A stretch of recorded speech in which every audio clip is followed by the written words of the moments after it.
اهلا بيكم. كنت وعدتكم ان انا اعمل لكم فيديو صغير عن اداره الغضب للام وازاي الام تقدر تتحكم في مشاعر غضبها بشكل افضل. الفيديو ده هيتكلم عن طرق مختلفه او نقاط مختلفه نقدر بيها نتحكم بمشاعر الغضب، ونقدر نتحكم فيها في العصبيه الشديده اللي احنا بنمر بيها ان شاء الله. يعني نقدر نعمل ده بنعمه ربنا. بصوا، اول حاجه مهمه جدا ان احنا نقبل مشاعر الغضب. يعني ايه اقبل مشاعر الغضب؟ اسال نفسي، هو مشاعر الغضب دي موجوده جوايا ليه؟ موجودة جوايا عشان أرفض الغلط. إذا مشاعر الغضب في حد ذاتها دي حاجة كويسة، دي حاجة مش وحشة. مشاعر الغضب مهم إن أنا أقبل وجودها. كل المشاعر موجودة جوايا لهدف. إذا مشاعر الغضب دي مهم جدا إنها تكون موجودة جوايا. ومش بس عند الأطفال كمان. دايما بتكلم إنه من حقنا نغضب بس مش من حقنا نغلط. من حقنا إن احنا نعبر عن غضبنا، بس مش من حقنا نأذي الآخرين أو نأذي أنفسنا أو إننا نأذي ممتلكات مختلفة. يبقى مشاعر الغضب مشاعر مهم جدا إنها تكون جوانا. يبقى أنا بقبل مشاعر الغضب، بس مهم إن أنا وأنا بقبلها أبقى فاهم إيه اللي بيحصل وقت الغضب. في دكتور اسمه دكتور دانيال سيجل عمل أبحاث مختلفة عن المخ، وأثبت إن المخ في حالة الغضب الشديد التفكير بيتعطل.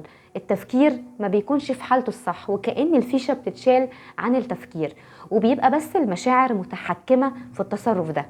عشان كده في وقت الغضب محتاجين كلنا يعني يكون عندنا مهارة أو طول مهمة جدا إن احنا نساعد نفسنا نهدى عشان نحل المشكلة. كتير قوي مع اولادنا مثلا بتكون المشكله لسه حاصله دلوقتي، ايه اللي انت عملته ده؟ حرام عليك، بص انت بوظت الدنيا ازاي. انا معاكم جدا على فكره، انا ام برضو وكتير بمر بده. لكن لما بقول لنفسي طب انا هستفيد ايه لو عملت ده دلوقتي؟ جاب معايا ايه قبل كده؟ حل معايا ايه الاسلوب ده قبل كده؟ ما حلش حاجه ابدا. طب ما تيجي نشوف اسلوب جديد. الاسلوب الجديد اللي احنا عايزين نتبعه النهارده ان احنا نهدى وبعدين نحل المشكله. ناخد وقت نفصل فيه، بنسميه البوزيتيف تايم اوت او الوقت المستقطع الايجابي. ليه وقت مستقطع ايجابي؟ ايجابي لانه بيهدينا، ايجابي لانه بيخلينا نستجمع قوانا، ايجابي لانه بيساعدنا ان احنا نفكر فعلا في اللي حصل. البوزيتيف او التايم اوت القديم ده اللي هو خش فكر في اللي انت عملته ولا انا افكر في اللي انا عملته، ده بيكون عن طريق لوم ومضايقه. الواحد ما بيفكرش في اللي عمله اصلا، خصوصا لما بنعمل ده للاطفال. لكن البوزيتيف تايم اوت ده بيخلي الطفل او بيخلي الكبير يعني يفكر فعلا في اللي هو عمله، وبيخليه قاعد مرتاح، وبيخليه قاعد فعلا حاسس انه بيهدي نفسه، مش انه بيعاقب نفسه انه متعاقب او معزول بشكل او باخر. يبقى احنا اول حاجة قبلنا مشاعر الغضب، تاني حاجة فهمناها وبقى عندنا وعي بيها. رقم 3 وده مهم، اني اتعلم اهدى وقت الغضب. الهدوء بتاعي ده يعني بيختلف من شخص لاخر. ممكن حد يهدى بانه يخش اوضته مثلا يقعد لوحده، او في حد يهدى بانه يفتح كتاب ويقراه، في حد يهدى مثلا بانه يرسم ويلون، في حد يهدى بانه يعجن حاجه، مثلا مش يعجن انسان، يعجن صلصال او يعجن اي حاجه مثلا كانت هتترمي، حاجه كده يطلع غله فيها. في اطفال بتهدى لما تدبدب على الارض مثلا، ده عادي طالما انا مش باذي نفسي ومش باذي الاخرين، مش مشكله، بهدى. المهم ان انا اهدى، المهم ان الطاقه دي تخرج بسلام، المهم انه اقدر اخرج كميه النيرف اللي موجود جوايا يخرج علشان مخي يهدى. لما مخي يهدى بقدر استجمع قوايا. خلاص، يبقى دي النقطة اللي بعد كده. يبقى احنا عرفنا أول حاجة، أنا قبلت مشاعر الغضب وعيت بيها وفهمتها كويس جدا.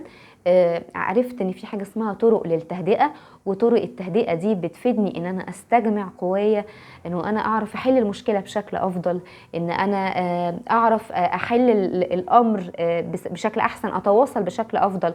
طب في ناس مثلا بتهدى عن طريق انها بتتنفس بشكل معين، تمارين ضبط النفس عن طريق النفس او تمارين ضبط النفس. مثلا في ناس بتهدى بستريس بول، في ناس بتتوتر منها. على فكرة بتختلف الطرق اللي بنهدى بيها، بتختلف، هي مش حاجة واحدة، بتتعدد الطرق. المهم ان انا ادور على طريقة اهدى بيها، المهم ان انا انسحب من الموقف. الانسحاب في الوقت ده حاجة مميزة جدا وحاجة مهمة جدا، ان انا انسحب في الوقت الصح علشان ما بوظش الدنيا.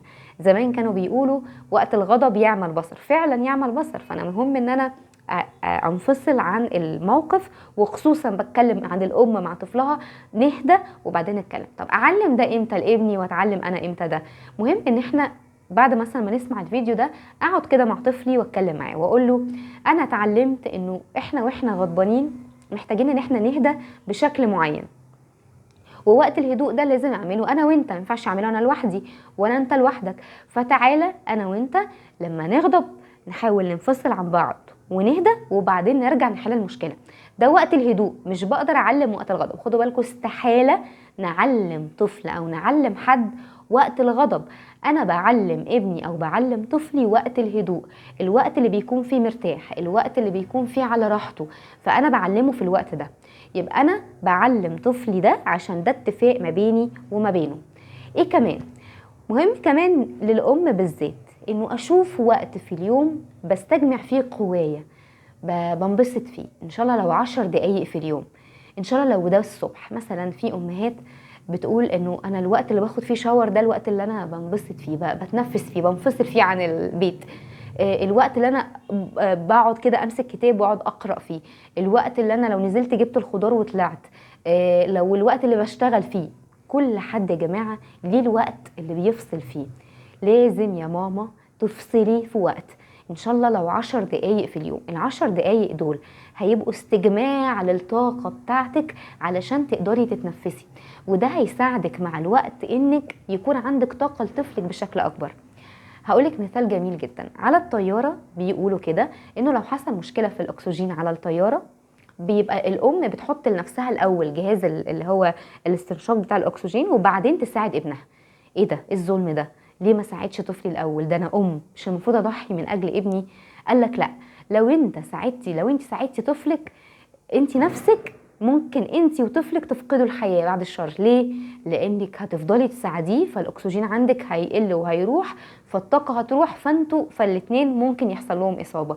لكن الاحسن اساعد نفسي وبعدين اساعد طفلي، هيبقى عندي طاقه لمساعدته، هيبقى عندي حياه لمساعدته. تعالوا نطبق ده على حياتنا، ربنا يحفظنا كلنا يا رب. ايه اللي هيحصل لو انا فضلت استنفذ طاقه وانا مش بتملي؟ يا جماعه ما بتمليش. ايه اللي هيحصل؟ هبقى متعصبه جدا ومتنشنه طول اليوم، وعندي بقى الكونسبت او المايند سيت بتاعت انا بضحي عشانكم، انا بعمل كل ده عشانكم، انا ضحيت من اجلكم. وده مش هينفع. لازم انا دايما اكون مليانه طاقه، اكون بعمل حاجات لنفسي حتى لو حاجات قليله. خلاص، يبقى لازم يكون في وقت في اليوم انا باخد فيه نفسي، برتاح، بستجمع فيه قوايا. ده هيفرق معايا جدا. ممكن يكون في اول اليوم، في نص اليوم، في اخر اليوم. ارجوكي ما تعديش اليوم الا ما تعمليه. ان شاء الله لو هتشربي كوبايه نسكافيه لوحدك هتشربيها في البلكونه، يعني ما تسيبيش اليوم يعدي الا لما تعملي ده. ده هيساعدك تستجمعي القوه بتاعتك وتهدي مع الوقت. اخر حاجه هقولك عليها هتساعدك جدا لاداره مشاعر الغضب، دوري على حاجه بتحبيها تعمليها. ما بقولش شرط نشتغل، بس حاجه بحبها، حاجه فيها موهبتي. موهبتك ايه يا ماما؟ اكيد كان عندك موهبه ونسيتيها. مهم ان انا ادور عليها، انا ايه موهبتي، ايه الحاجه اللي انا بحب اعملها. مهم الاقي لها وقت، الاقي لها وقت في الاسبوع، الاقي لها وقت في الشهر. لما بس بخرج الطاقه والموهبه بتاعتي واستغلها بشكل كويس، بحس انه لا، انا ليا وجود، انا عايش برضو في وقت بعمل رساله معينه، انا في حاجه بحب اعملها وبعملها. وعلى فكره ربنا خلق لنا المواهب لخدمه انفسنا وخدمه الاخرين، والحمد لله يا رب كلنا بنشكر ربنا على مواهبنا. فلازم نستغل هذه الموهبه بشكل كويس، ان انا استفيد بيها، انبسط، ومفيش مانع اني ممكن اخدم بيها الاخرين. ده كده تبس اند تراكس لفكره الغضب، وازاي استجمع مشاعري، وازاي ان انا ادير غضبي بشكل صح. عرفنا معنى الغضب او ان الغضب مقبول، وانه ازاي ان انا اكون بفهمه بشكل صح، ازاي ان انا اديره بشكل صح، ايه المهارات المختلفه بتاعه التهدئه اللي ممكن اعملها، وفي الاخر ازاي لازم يكون عندي وقت في اليوم اقدر اتنفس فيه واخد طاقه قد ايه. ده هيساعدني. دي كلها نقاط مهمه لو احنا اتدربنا عليها، ان هي هتحتاج لتدريب. لو دربنا عليها بشكل كويس وبشكل مستمر باذن ربنا هتكون في نتيجه كبيره جدا، ان احنا يكون عندنا اداره غضب بشكل افضل لكل الامهات.